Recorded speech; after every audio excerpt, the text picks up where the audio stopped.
오늘 본문은 어떻게 시작합니까? 예수님이 첫 시작하시는 예배, 첫 시작하시는 공생애 속에 6월절을 기점으로 그분이 예루살렘을 방문했던 것으로 시작하고 있습니다. 6월절. 너무나 중요한 절기입니다. 예수님께서는 실제로 이 땅에 계실 때 총 4번의 6월절을 보내게 됩니다. 물론 첫 번째 6월절은 예수님께서 공적 사역을 하기 전에 6월절이었고요. 그리고 실제로는 이제 공적 사역을 하고 3번의 6월절을 보내시다가 마지막 6월절에 본인이 6월절에 희생양이 되셔서 십자가에 우리 대신 죄값을 치루어 주시는 모습으로 마무리 짓는 모습이라는 거죠. 그런데 오늘 여러분과 함께 읽고 있는 본문은 예수님의 첫 시작인 6월절을 보여주고 있다는 거죠. 6월절을 좀 아실 필요가 있습니다. 여러분 6월절에 대해서 어느 정도 알고 계십니까? 6월절은 기본적으로 성경적 관점을 잡는다면 방금 제가 출애굽기 얘기했던 것처럼 모세가 이스라엘 백성들을 하나님의 백성 삼기 위해 죽음을 넘어가는 백성이라는 그 상징적 요소 안에서 그리스도의 십자가로 구속받은 백성이라는 것을 보여주기 위해서 이집트 전체에 죽음의 재앙이 임하는 그날, 장자가 다 죽는 날이 있었어요. 그때 이제 마지막 10번째 재앙 아닙니까? 그때 이제 모세가 양을 잡아 문설주에 피를 발라라. 그러면 죽음의 신이 그 문설주에 발려있는 피를 보며 그 가정은 넘어가 주겠다라고 불러서 패스오버리라 부르는 하나님의 은혜의 장소, 은혜의 자리를 설명하는 날이 6월. 담을 넘어간다는 표현의 절기였죠. 자, 그러나 우리가 아는 이런 신학적 그리고 성경적 지식 외에 실제로 유대인들에게 6월절은 명절이었습니다. 이게 좀 독특해요. 유대인들에게 6월절은 우리로 표현하면 소위 말하는 구정과 같은 개념입니다. 자, 하나님의 백성들이 6월절날 출애굽을 하게 됩니다. 죄를 용서받았어요. 그래서 실제로 인생의 새로운 분기점을 허락받은 날입니다. 이전에 자신들은 죽었고 실제로 6월절에 죽음의 신이 지나갔지 않습니까? 그런데 새로운 자신들이 시작됐다 생각했고 이제는 그들이 신민으로서 하나님의 백성으로 시작하는 날이라 해서 6월절을 그들은 신년으로 말 그대로 구정으로 우리로 새해로 삼았다는 거죠. 6월절은 이제 절기로 본다면 4월 14일입니다.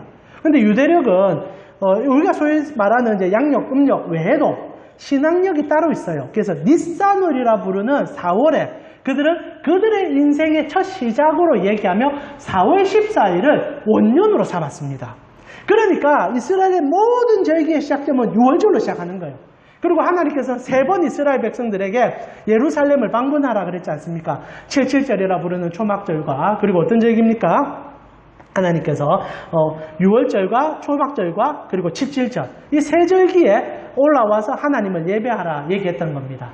그러나 그 세 개 절기 가운데 가장 중요한 절기는 6월절이에요. 단연코자 6월절에 가장 많은 사람들이 예루살렘에 올라와서 성전에서 예배를 드렸단 말입니다. 그런데 중요한 가치가 뭐냐? 물론 이제 신학적 가치는 아닙니다만은 그러면 이 6월절날 소위 말하는 이스라엘 백성들 전체가 6월절을 향해서 온단 말입니다. 그러나 예수님 당시의 6월절은 규모가 구약 성경의 규모를 뛰어넘기 시작합니다. 포로기를 지냈지 않습니까? 한 400년간 이스라엘 백성들이 예루살렘이 아닌 다른 지역에 살았거든요. 그리고 여전히 예수님 당시에도 다른 지역에 살았던 사람이 많습니다. 로마 시대에 소위 말하는 유럽이나 다른 지역들에 막 살았던 사람들이 많은데 그런 과정 속에서 6월절이 되면은 온 세계에 흩어진 이들을 이제 디아스포라라 부르잖아요. 그들이 다 몰려옵니다. 그랬을 때 예루살렘에 6월절, 이제 무교절까지 포함하면 일주일 정도 되는데요. 그때 몇 명이 왔는가? 이게 어마어마합니다. 실제로 이제 기록이 좀 남아있는데요. 이제 유대 역사가인 요세푸스의 기록에 의하면 예수님 돌아가시고 난 다음에 네로 황제 때의 기록이 남아있거든요. 그런데 어느 정도 모였는가? 실제로 6월절 양이, 희생된 양을 카운팅했던 것 같아요. 이제 한 마디 한 마디 다 잡아냈으니까 그때 도축당한 양의 숫자가 25만 6,500마리랍니다. 25만 6,500마리 하니까 좀 감이 안 오시죠? 자, 이래 되면 이제 숫자 계산이 좀 나오기 시작하는데요. 그래서 요세푸스가 6월절 하루에 방문한 이제 인구수를 계수하는데 이게 아이러니한 게 270만을 기록하고 있어요. 270만. 근데 요세푸스가요, 뻥이 심한 사람입니다. 그 기록이 정말 좀 허황된 게 많아요. 그래서 다 믿지는 못하겠어요. 그러나 양에 도축한 숫자는 아마 요세푸스의 기록에는 남아있는데 이게 이렇게 기록을 남길 수 있는 이유 중에 하나는 당시에 로마의 그 장로 한 명이 대제사장과 나눴던 대화에 대한 기록이 남아있었기 때문에 요세푸스가 그것을 차용해서 사용한 거거든요. 그렇게 볼 때 25만 6,500마리를 잡았다면 한 마리당 한 10명 정도로 계산 잡아도 200만 명은 넘습니다. 그러니까 6월절 당일날 적어도 예루살렘에는 200만 명이 찾아온 거예요. 여러분 감이 좀 오십니까? 대구 인구가 지금 몇 명인 줄 아십니까? 230만입니다. 부산 인구가 어느 정도 되시는지 압니까? 330만 정도 조금 넘습니다. 그러니까 지금 메가시티라고 부르시는 부산, 대구 이 정도 규모의 인구가 당일날 모여서 예배를 드렸다는 거예요. 하루 만에. 여러분 하루 만에 20만 마리를 어떻게 잡습니까? 그런데 그렇게 도축을 해낸 게 6월절이라는 거예요. 어마어마했을 겁니다. 그래서 헤롯이 성전을 어마하게 크게 지어줬거든요. 그러니까 거기서 제사장들이 한 사람이 잡은 게 아닐 거예요. 수십 명, 수백 명이 서가지고 도축을 미친 듯이 했을 겁니다. 그러면 이제 성도들이 서서 자기 양이 잡히면 같이 할렐루야. 아이고 어마어마한 덧대기 시장이 됐을 거예요. 자, 문제는 뭐냐?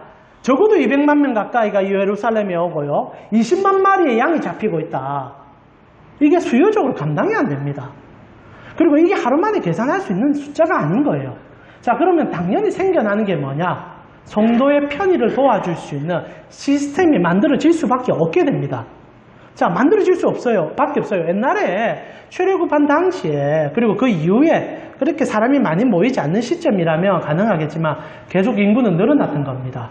그리고 폭발적으로 늘어났던 겁니다. 감당이 안 되죠. 그러면 그것을 체계적으로 관리해 줄 수 있는 시스템은 당연히 필요해집니다. 그래서 유대인들이 사실 어떤 행동을 취하기 시작하느냐, 기드론 기드론 골짜기에 하나의 마켓을 열어줍니다.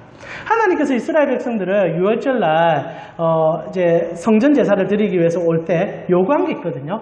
양과 소나 염소나 비둘기를 가지고 찾아와서 하나님께 드리기를 원했던 겁니다. 그리고 단서가 하나가 있어요. 흠이 없는, 그러니까 온전한 상태 좋은 것을 가져오라 했습니다. 그러나 문제는 가져오는 과정이라든지 물건 놓는 경우에 이게 온전하기가 쉽지 않아요. 집에서 온전하게 가져오지 않습니까? 근데 배 타고 가는 과정 속에 그 양이 계속 온전해지겠습니까? 이게 굉장히 좀 문제가 많이 생기는 거예요.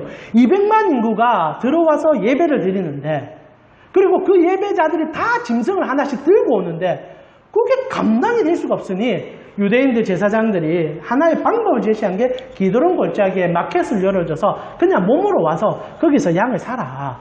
그리고 제사 드려라. 굉장히 편의를 봐준 상황이 생긴 겁니다. 자, 그러다가 나중에 예수님 당시까지 오게 되면 기드론 시내의 마켓으로는 감당이 안 되는 거예요. 사람이 한번 편해지면요, 그것만 씁니다. 옛날에는 가져오는 사람들도, 여러분, 오늘날 누가 물물거래합니까? 여러분, 당근 거래가 좋기는 합니다만은 직접 찾아가서 만나고 하는 거 불편하잖아요. 사실상 인터넷에서 클릭 한번 하면 살 수 있으면 얼마 좋습니까? 여러분이 물물거래하는 이유가 뭡니까? 돈이 없어서 그런 거예요. 돈만 있으면 클릭합니다. 이 얘기는 제가 한 얘기하고 저희 동생이 그런 얘기를 하더라고요. 동생이 연봉이 제법 됩니다. 어저께 저희 어머니 생신이라 동생을 좀 만나러 갔는데, 동생이 최근에 이제 좀 이제 벌이가 괜찮은지 저보고 이제 직접적으로 얘기하더라고요. 형, 돈이 최고다! 옛날에 내가 돈이 없어서 싼 거 구하고 뭐 중고 부품 구했지, 요즘은 클릭하면 다 산다. 그럼 뭐 걱정할 필요 없다. 이런 얘기 하더라고요. 제가 보면서, 그래, 편하지. 이 생각 좀 들었어요. 설교하면서 얘기하겠지만은, 한번 편함을 맛보면요, 편함은 편함을 불러오게 되어 있습니다. 마켓이 수요를 감당치 못하기 시작한 거예요. 기드론 골짜기만으로는 안 되죠. 그리고 편해지려고 하는 사람들은 성전으로 더 가까이 가고 싶어 합니다. 그러니까 이제 제사장들이 결국 성도들의 수요에 맞춰준 거예요. 그러면서도 자기에게 이익이 오죠. 왜냐하면 그러하면서도 수익이 들어오거든요. 여러분, 예루살렘에 도착하면 1년의 제일 시작인 6월절에 도착하면 이스라엘 백성들이 의무를 지고 있는 게 하나 있습니다. 그게 뭐냐면 성전세예요. 여러분, 성전세가 반세계를 이제 내라고 성경에 나오는데, 이게 참 재밌는 게 뭐냐면 예수님 시대에 들어오게 되면 이 반세계를 무엇으로 할 것에 대한 고민들이 참 많이 있었다라는 겁니다. 왜냐하면 화폐의 가치가 계속 바뀌었으니까. 포로기를 경험하며 어떤 돈이 바뀌어가는 시절이 있으니까 결국 성전에서 성도의 편의를 위해서 통일을 통일해줬어요. 주와의 통일이 일어납니다. 그게 뭐냐? 두로온전이었어요. 당시에 팔레스타인에 여러 주화가 있는데 가장 불순물이 없는 주화가 뭐냐? 이게 두로온전이에요. 그러니까 성전에서 가장 깨끗한 정성을 바쳐라 해서 두로온전 가져오면은 그것을 반세겔로 쳐주고, 그런데 이제 그런 과정 속에서 이제 드리게 되죠. 저는 이해가 됩니다. 왜냐하면 여러분 성도들이 오늘날은 그 가치가 사라졌지만 한 60년대, 70년대 우리 어머니들 예수 믿으실 때는 그래도 하나님께 좋은 가치를 드리고 싶어서 집에서 제일 깨끗한 돈을 가져오신 경험들이 있어요. 오늘날은 온라인으로, 인터넷으로 그게 제일 깨끗하죠. 왜? 손을 안 거쳤으니까. 사실상 클릭이 제일 깨끗합니다. 괜히 손 묻힌 돈 필요합니까? 그러나 이래 말하니까 제가 저질 목사 같습니다. 그러나 이제 당시에 이스라엘 백성들의 인식에는 깨끗한 돈, 두로돈 헌금해야지. 이게 성도들의 마음에도 안식을 줬던 거예요. 그래도 하나님께 드리는 돈인데 어떻게 불순물 있는 은화를 드릴 수 있냐. 그래도 두로 온전히 채보지. 근데 그게 이제 나중에 형식화되고 고착화되면 문제가 되는 거죠. 그래서 성전에서 두로온전 받는데, 그래서 마켓에, 성전 마켓에 환전소가 열렸습니다. 우리 예수님 그 얘기 하잖아요. 환전소를 없거든요. 그래서 두로온전 바꿔주는 환전 시스템이 생긴 겁니다. 자, 문제는 뭐냐? 환전하는데 50%를 뗍니다. 그러니까 환전세가 붙는 거죠. 그러니까 그런 폭리가 없지만은 여하튼 편하거든요. 여러분 요즘 배달시키는데 오늘 엊그제인가 배달 하루 쿠팡 배달원들이 배달을 안 했습니다. 이유는 뭡니까? 배달료 조금 더 올리려고 하는 거죠. 그래야 이제 수익이 생기니까 저는 충분히 이해가 됩니다. 우리가 불편한데 우리는 불편하죠. 그러나 라이더들 입장에서는 생기거든요. 그러니까 1,000원이라도 더 받고 싶은 거죠. 조율이 잘 이루어지면 좋겠지만 조율이 잘 안 이루어지죠. 성전 안에도 그 조율이 이루어지는 과정이었던 겁니다. 환전상 50% 받는 거 나쁘죠. 우리 입장에서 나쁘지만 성전을 운행하는 입장에서는 그 정도는 받아야 된다 생각한 것 같아요. 마켓을 열어줍니다. 독점권을 줍니다. 그러면서 성전에서는 돈을 좀 받았던 거예요. 그러면서 성전을 운행합니다. 자, 제가 이렇게까지 얘기하는 이유가 뭐냐? 당시에 예루살렘에 일어나는 이 상행위들은 결코 나쁜 것은 아니었기 때문입니다. 물론 이제 극단적으로 설교자들이 예수님이 나쁘다 했으니까 나쁨을 끄집어내기 위해서 설교하지만, 물론 그렇고 과도한 부당적 이득을 취하고 실제로 일부 상인들 가운데는 눈 없고 손 없는 양들도 팔아지키면서 인정받았다고 말해주는 걸 보면서 꼴까분 일도 생겼지만, 아무리 말해도 로마에서 양 들고 예루살렘 오는 것보단 좋았어요. 자기 집에서 속 끌고 여기까지 오는 것보단 괜찮았어요. 누가 봐도 그거는 괜찮은 평리적 상이라는 겁니다. 그리고 성도를 도와주는 게 사실이에요. 이거는 나쁜 일이 아니다라는 겁니다. 그런데 문제가 뭐냐? 예수님께서 이제 이런 식으로 어느 정도 성도의 편의를 봐주는 예루살렘에 만들어진 시스템을 바라보시면서 매우 불편하게 여겼다는 게 문제가 되겠지요. 여러분, 실제로 예수님께서 당시 예루살렘에 들어오셔서 무슨 얘기합니까? 오늘 우리 한번 본문을 봅시다. 2장 26절에 예수님이 하셨던 말이 나옵니다. 이제부터 여러분 조금 더 잘 따라오셔야 됩니다. 잘 따라오셔야 됩니다. 자, 2장 16절에 한번 같이 읽어보겠습니다. 예수님이 하신 말씀입니다. 같이 읽겠습니다. 비둘기 파는 사람들에게 이르시되,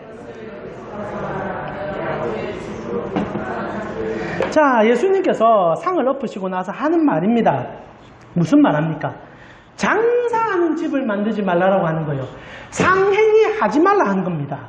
자, 여러분, 장사가 나쁜 겁니까? 여러분, 장사가 나쁜 겁니까? 물론 교회가 장사라면 나쁠 수 있겠지요. 근데 이것도 참 애매한 문제예요. 실제로 제가 볼 때 교회에서 장사를 하거든요. 불의한 장사가 아닌 선의를, 성도를 돕는 장사를 할 가능성이 있습니다. 자, 여러분, 우리가 교회가 작아서 그렇지만 만약에 좀 규모가 한 몇백 명 아니면 몇천 명 모이는 교회에서 청년들이 단기 선교를 가려고 합니다. 자, 청년들은 수입이 없어요. 그런데 교회에서 어느 정도 지원을 해결해 줘야겠지만 자기들도 고생을 해서 가야 될 거 아닙니까? 그래서 요즘 청년들이 어떤 일을 많이 합니까? 교회 마켓을 엽니다. 커피 팔고 티셔츠 팔고 그리고 여러 가지 봉사 행위를 하지만은 여하튼 상행위를 해서 그 수입을 가지고 선교비를 냅니다. 자, 그러면 그런 장사하면 안 됩니까? 애매한 문제죠. 자, 교회에서 10,000명이 넘어가는 교회들이 간혹 있습니다. 그런 교회는 성도들에게 밥을 제공해 줄 수가 없습니다. 그럼 어떻게 합니까? 교회에서 밥을 팝니다. 헐값에. 밥값 한 1,500원, 2,000원, 요즘 한 4, 5천 가지 하던데 팝니다. 그리고 명목은 분명해요. 그래서 만약에 수익이 남으면 성교비로 쓰겠다. 정직한 교회들은 그 돈을 사용하지 않습니다. 분명히 그렇게 해서 성교를 합니다. 자, 그러면 그렇게 밥을 파는 행위도 잘못된 겁니까? 장사라고 얘기하기 때문에 여러분이 혼란스러울 수 있지만, 물론 교회가 이것의 중립적 가치를 어떻게 활용하냐가 문제겠지만, 사익을 위해서, 몫이 욕심을 채우기 위해서 땅 투기하고, 그리고 돈에 몰입해서 성도들의 헌금을 갈취한다, 이러면 저주받아야겠죠. 실제로 그렇게 해서 교회 안에 문제가 생겼을 때, 성전 안에 문제가 있을 때 예수님은 장사하는 집이란 표현을 안 쓰고 다른 표현을 썼어요. 표현이 다릅니다. 여러분, 예수님께서 예루살렘 성전을 놓고 나서 요한복음에는 장사하는 집이라고 표현했죠. 그러나 마태, 마가, 누가복음에는 예수님이 뭐라고 표현한 줄 아십니까?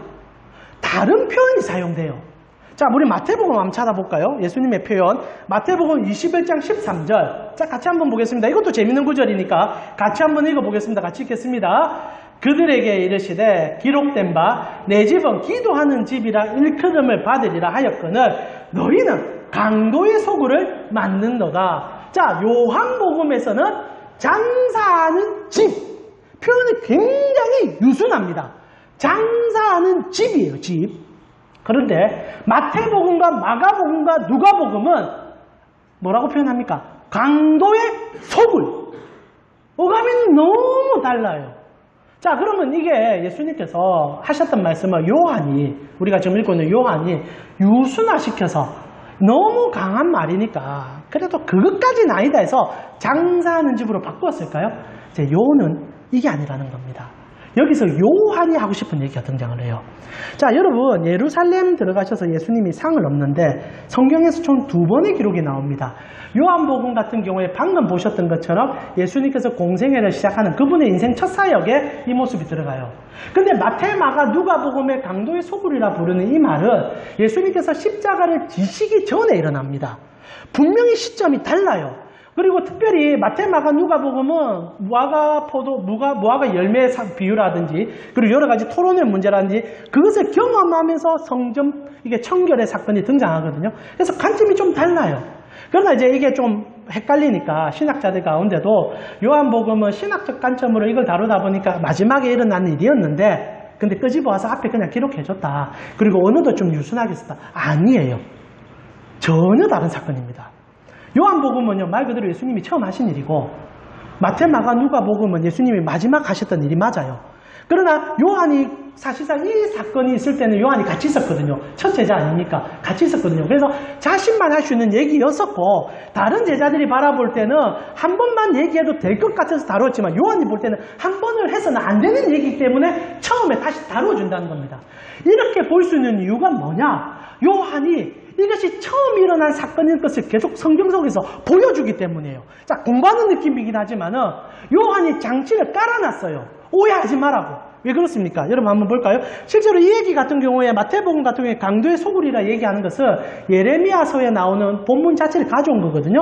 예레미야 7장 11절에 예레미야가 그 당시에 성전을 강도의 소굴이라 불러줬기 때문에 예수님께서 그것을 도용해서 쓴 겁니다. 그러나 핵심적인 것은 처음 가서서 장사하는 집이라는 표현은 성경에 나오진 않아요. 그러나 예수님의 눈에 그게 보였다는 거고 그것은 예수님의 첫 사역입니다. 그렇게 볼 수 있는 유기형의 하나가 뭐냐? 요한복음 2장 20절이에요. 여러분 성경에 잘 마킹해 놓으세요.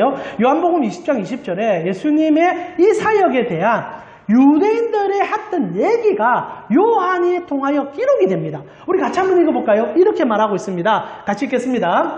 유대인들이 이르되 이 성전은 46년 동안 지어졌거늘 내가 3일 동안 이렇게 했느냐. 저 요한이 의도적으로 예루살렘에 지어진 헤롯이 만든 성전이 46년 차 될 때 이 일이 일어났다는 것을 기록했다는 거예요. 자, 우리로는 이 숫자가 별 감각이 없습니다. 이게 왜 중요하냐? 그러나 요한과 1세대 이스라엘의 이 성경을 받던 자들에게는 이 기록이 중요할 수밖에 없어요. 왜? 이렇게 기록함을 통하여 지금 요한이 기록하는 이 성전 청결의 사건은 예수님의 첫 시작 사역이 되기 때문입니다. 자, 조금 어려울 수 있는데요. 실제로 헤롯 성경이 언제 지어졌느냐? BC 20년에 지어집니다. 이건 이제 역사 기록이 정확하게 남아있기 때문에 우리가 알 수 있어요. 자, 그럼 BC 20년에 시작했기 때문에 46년이 지나면 AD 몇 년이 됩니까? 숫자 계산해보세요. 20년 지우면 몇 년이 남습니까? 26년이 남죠. 그러니까 지금 이 헤롯 성전을 바라보고 예수님이 상을 엎을 때가 AD 26년이에요. 자, 예수님께서 언제 태어나셨습니까? 이 상식입니다. 많은 분들이 AD 0년으로 봅니다. 아니에요. 이게 이제 중세 신학자들이 착각을 해가지고 4년을 앞당겼어요. 실제로 예수님이 BC 3년에서 4년 사이에 태어나셨습니다. 그러니까 이제 헤롯이 실제로 AD 0년에 죽거든요. 그러니까 예수님 태어나시고 3년 후에 헤롯이 죽거든요. 그리고 나서도 성전은 계속 건축이 된 거죠. 자, 예수님께서 사역을 몇 년째 시작했다고 우리가 알고 있습니까? 30살에 이제 예수님께서 공적 사역을 시작했죠. 이거 성경적으로 맞습니다. 왜냐하면 제사장들도 당시에 이제 모든 이제 직분자들도 나이 30이 되면 사역을 시작합니다. 자, 그럼 AD 26년이라면 예수님이 태어났던 시간을 따져봅시다. BC 4년이라고 계산한다면 정확히 30이 되는 거죠. 그러니까 예수님이 첫 시작하는 사역에 이 사역이 났다는 것을 요한이 얘기를 해주는 거예요. 왜? 이거 중요하기 때문에. 그렇게 보면은 지금 예수님께서 성전을 2번 청결하게 되는데 그게 왜 중요하냐? 처음에 들어가서 성전을 아프시고 마지막에 십자가를 지는 그 주에 가서 엎었단 말입니다. 시작과 끝을 성전을 깨끗게 하시는 일로 했다는 거예요. 이는 곧 주님의 교회를 위한 메시지입니다. 주님이 시작은 우리의, 여러분 성전이 어디 있습니까? 이 껍데기 성전 아니잖아요. 교회는 더 이상 성전이 아닙니다. 성전이 누굽니까? 여러분이 성전이잖아요. 그리스도가 성전이시고 그리스도를 믿는 분이 다 성전이라고 표현하며 지금 여러분을 위한 메시지인 거예요. 주님께서 처음 오셔서 여러분의 심령을 깨끗해 하는 거예요. 그리고 마지막 십자가 지기 전에도 심령을 깨끗해 하면서 끝냅니다. 근데 말이 달라요. 처음에는 장사하는 집이라 얘기해 준 거예요. 아직까지는 기회가 있다는 겁니다. 아직까지는 유순해요. 바꿀 수 있는 거예요. 그러나 모든 사람에는 끝이 있어요. 그 끝이 뭡니까? 주님 다시 오는 그날 아닙니까? 개인적으로는 생명이 끊어지는 그날일 겁니다. 예수님께서 십자가에 달리는 날이 또한 우리 인류의 끝이었습니다. 종말은 그때부터 시작됐지 않습니까? 그때는요, 해결 방법이 없어요. 그래서 강도의 소굴이라 얘기하는 겁니다. 적어도 예수님 당시 3년간은 기회가 주어졌고 이 얘기를 오늘날 우리에게 왜 들려주느냐? 여전히 주님의 몸된 교회에 기회가 있다는 거예요. 혹 장사하는 집이 되었다며 빨리 고쳐라. 강도의 소굴이 되어버리면 끝나버린 거다. 그 3년의 기간이라면 우리로 표현하면 지금 우리의 오늘날 기회겠죠. 그래서 요한복음에 이 말은 중요해요. 교회를 위한 강렬한 메시지입니다. 우리의 교회가 나아가 물론 이제 껍데기 교회를 떠나서 내 신앙이 어떤 가치를 갖고 있느냐. 아직 강도하는 소굴이 아니라면 무엇을 쫓고 있느냐라는 질문을 하는데 혹 장사하는 집이 되어버리면 빨리 고쳐라. 빨리 바꿔라. 왜냐하면 예수님께서는 그것을 뒤집어 엎는 역할을 하니까. 자, 여기서 우리는 심도 있는 질문을 할 필요가 있습니다. 자, 그렇다면 장사하는 집이 문제가 있는 겁니까? 장사하는 게 잘못된 건가요? 앞에 제가 말씀드렸지만 선교를 가기 위해서 교회에서 크고 작은 수익 사업을 위해서 장사를 할 수 있습니다. 저는 장사가 나쁘다 생각하지 않아요. 그리고 교회에서 장사라 표현하지 말고 사업이라 표현합시다. 사업을 할 수 있어요. 수익 사업까지도 여러분 남을 돕기 위한 사업으로 갈 수는 있다 생각합니다. 당시 예루살렘에도 이 사업은 누구나 좋은 일입니다. 서로 윈윈합니다. 도움이 됩니다. 그런데 말입니다. 예수님께서 상을 엎으시고 환전상을 뒤집으며 장사하는 집이라고 부를 때는 뭔가 문제가 생겼다는 거죠. 여러분 장사를 잘하는 교회, 사업을 잘하는 교회의 문제가 뭔지 아십니까? 잘 들어보세요. 교회가 대형 교회가 되고요. 규모가 커지면 장사를 잘합니다. 사업을 할 수밖에 없어요. 시스템을 굴려야 되거든요. 크면 클수록 시스템으로 돌릴 수밖에 없습니다. 다른 말로 사업을 잘해야 돼요. 그리고 사업을 잘해야 성도들이 편안합니다. 교회가 얼마나 시스템적으로 잘 이루어져 있는지 몰라요. 여러분 큰 교회 가면요. 모든 것이 그냥 앉아서 편안하게 예배를 돕도록 해줍니다. 목사님들도요. 정장 쫙 입고 명찰 딱 달고 제 같은 사람 가면요. 바로 쫓겨납니다. 참 저 서울에 있는 엄청 큰 교회는요. 성경이 조금만 껍데기가 벗겨져도 바로 한 소리 한다더라고요. 성도들에게 도움이 안 된다고. 이거 거지냐고. 성도들이 우리를 거지로 보냐고. 깨끗하게 입고 쫙 빼입고 장사하는 거죠. 쫙 해서 최고의 가치로, 최고의 편안함으로. 조명은 화려합니다. 세션은 다 갖춰져 있어요. 앉아만 있으면 압도됩니다. 제가 볼 때 그게 나쁜 건 아니에요. 그래 함을 통해 여러분이 신앙적 유익을 얻잖아요. 근데 예수님은 그게 불편했단 말입니다. 자, 장사를 하는, 사업을 하는 교회에 한 가지가 없어진다는 거예요. 계속 그게 소멸되어 갑니다. 장사를 잘하면 잘할수록. 혹시 뭔지 아십니까? 과정이 사라집니다. 장사를 잘하면요, 과정이 없어져요. 여러분, 커져지고, 뭔가를 편안하게 해주고, 그리고 뭔가가 좋아지면요, 성도들이 중요한 과정을 없애게 만들어요. 와서요, 오늘날 얼마나 헌금 편합니까? 온라인을 클릭만 하면 됩니다. 나쁘지 않다 생각해요. 성도를 돕는 일입니다.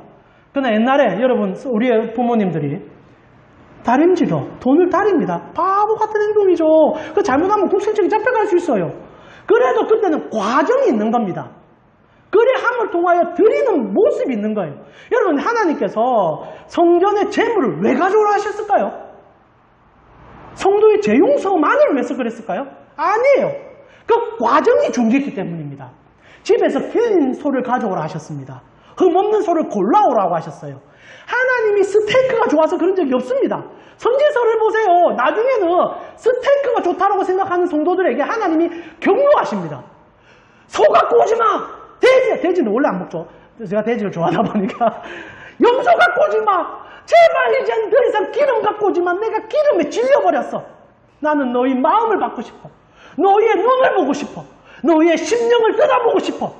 그러나 사람들이 편의에 익숙해지니까 좋은 소, 값진 소, 그리고 좀 더 편한 소를 갖고 시작했다는 거죠. 이게 극대화된 게 예루살렘의 예수님 당시의 모습이었다는 겁니다. 200만 명이 찾아오니까 시스템이 필요할 수밖에 없는 거예요. 그러면 시스템 없애버려야죠. 없애버리면 돼요. 그리고 참 선지자들이 등장해서 얘기하면 됩니다. 이제는 하나님께서 그 다자를 버렸다. 각자 집에서 예배 드려라. 각자 초소해서 그냥 하나님께 진심으로 나가라. 이게 선지서들의 핵심이에요. 선지서는 성전 예배 폐쇄하자고 얘기를 해요. 그러나 여전히 성전이 존재했던 이유는 다음 주에 우리 공부하겠지만 예수를 아직 보지 못했기 때문에 하는 것뿐이에요. 예수를 본 사람들에게는 넘어가는 문제예요. 이 껍데기 없어도 돼요. 교회 하려는 조명 필요 없어요. 어느 장소에 가정을 가지고 여러분이 주님께 서면은 그 자리가 초소가 되고 그 자리가 성소가 돼요. 예수님이 하고 싶은 얘기는 너무 간단한 얘기예요. 성도들이 이제는 하나님 없는 편리와 편의를 추구하는 상점에서의 예배를 추구하기 시작했다는 거죠. 그의 극단적 하나의 모습이 저는 황금 송아지라고 생각합니다. 여러분, 하나님께서 왜 형상을 만들지 말라고 제가 말씀드렸죠. 너무 다양하시기 때문에, 너무 풍부하시기 때문에 하나의 형상을 만들 수가 없어요. 그러나 사람들은 언제나 편리해지고 싶어요. 하나만 섬기고 싶어요. 그리고 하나만 받고 싶은 거예요. 특히 자본주의 사회에서는 돈이면 다 해결됩니다. 여러분, 오늘날 만약에 여러분이 물물교환 시대를 아직 산다면 얼마나 불편하겠습니까? 그러나 재화가 개발이 되고 자본주의 사회가 도래하면서 인류 전체는 너무너무 편합니다. 오늘날 좀 사는 자본주의 사회들은요, 클릭 하나로 전 세계 모든 물품을 일주일 안에 다 받아냅니다. 이렇게 편해진 게 어딨습니까? 그러나 잊어버린 게 있죠. 그것이 어떻게 만들어졌는지, 누구의 손을 거쳤는지, 무엇으로 오게 되었는지. 그래서 요즘 조금 인식이 있는 사람들은 공정무역 계속 얘기하는 거 들어보셨죠? 커피도 공정무역해야 된다. 왜? 저 먼 나라에서 그 커피콩 하나 따는데 피눈물을 흘리고 있다는 거예요. 그러나 우리는 과정이 사라지니까 1,000원 주고 마시면 끝나는 거예요. 내 돈 줬잖아. 그러나 저기에서 울고 있는 사람들에게도 정확한 수익이 돌아가야 된다. 신앙적 관점이에요. 과정을 생각해보자. 과정이 있어야 된다. 인류 사회도 과정이 사라지면요, 나와 너가 없어져요. 오로지 나만 남습니다. 자본주의는요, 나만 남아요. 이게 성전 예배에 들어왔단 말입니다. 오늘날 교회는요, 내 옆에 성도가 누가 있는지 알 수 없어요.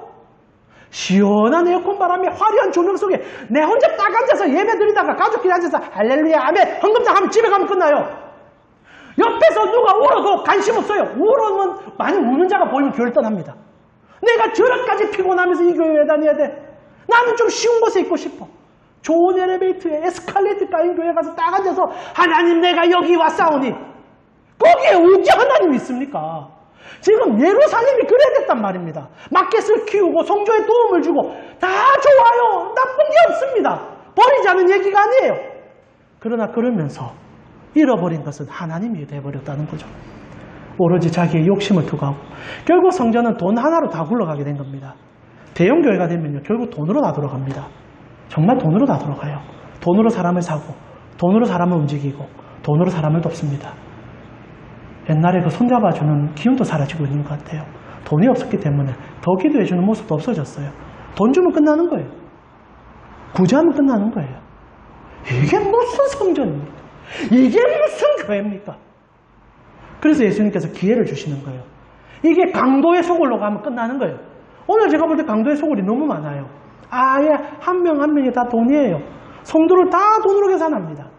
돈으로 계산하는 가장 큰 실패했던 교회가 우리 요 앞에도 하나 있습니다. 제가 말씀 못 드리겠는데 성도를요 11조로 계산하고 성도를 페이로 계산해서 과도한 빚을 지고 성전 건축을 하고 그러면서 더 많은 사람을 끌어오려고 하고 완전 장사꾼 아닙니까? 완전 사업자 아닙니까? 근데 이거 신앙이라고 얘기해요. 왜 그렇게 아십니까? 그러면 교회가 성도들이 오기 때문에 교회가만 남은 거예요. 사람이 많이 모이면 성공한 목회, 사람이 많으면 뭘 해도 상관없는 교회. 하나님이 그러나 계시지 않는 교회. 오늘 예수님께서 장사하는 소굴을 뒤집어 보셨다는 거죠. 그러나 다시 한번 말씀드립니다. 아직은 기회가 있습니다. 여러분 강도 아니에요. 그러나 여전히 교회, 우리 한국 교회도 고민하고 있습니다. 장사하고 있는 거예요. 장사를. 그러나 여기서 하나님 앞에 돌아와 우리가 가정을 중요시 여기는 예배로 다시 돌아갈 때 소망은 다시 생깁니다. 여러분 하나님의 풍성을 맛봐야 되지 않겠습니까? 예배에 돈만 있으며 설교도 돈, 성도도 돈, 모든 가치가 돈밖에 안 남으며 여러분이 세상 속에 들어가 참된 예배 속에서도 돈만 찾아다닐 거예요. 그러나 저희의 예배가 달라지기 원하는 것은 하나님의 다양함을 볼 뿐 아니라 결국 우리의 눈이 예수 그리스도만을 보길 원할 뿐입니다. 왜냐하면 그분 속에 다 있거든요. 실제로 기복도 그분 속에 있습니다. 그분 다 주시는 분이에요. 그러나 기복만이 주님은 아니라는 거죠. 풍성함과 넘침과 사랑과 정의와 공률과 그 모든 것이 그리스도 안에 다 있다는 거죠. 그분을 붙잡아야 다 잡는 거예요. 한금 송아지를 주님으로 대체하는 순간요 아무것도 못 잡아요. 사랑미 강국의 성도님, 그래서 목이 터져라 늘 예수만 잡자 얘기하는 겁니다. 오늘도 우리의 예배가 여러분의 삶에 누가 남아 계십니까? 편일 좋지요. 쉬움도 좋습니다. 그러나 그러다가 예수 잃어버리지를 고민해 보시면서, 물론 우리 작은 교회에 그런 고민까지 내가 말씀드리는 게 참 여러분에게 더 부담이 될 것 같습니다. 그러나 그리하기 때문에 참 감사하고 제 개인적으로 여러분에게 감사해요. 우리가 오히려 없기 때문에, 부족하기 때문에 자책이 아니라 자의가 아니라 예수를 더 사랑할 수 있다는 것을 기억해 주시고, 여러분의 일상 속에서 그리도 풍성하셔서 나에게 모든 것을 주시는 예수로 온전함을 이룰 때 약속할 수 있습니다. 주님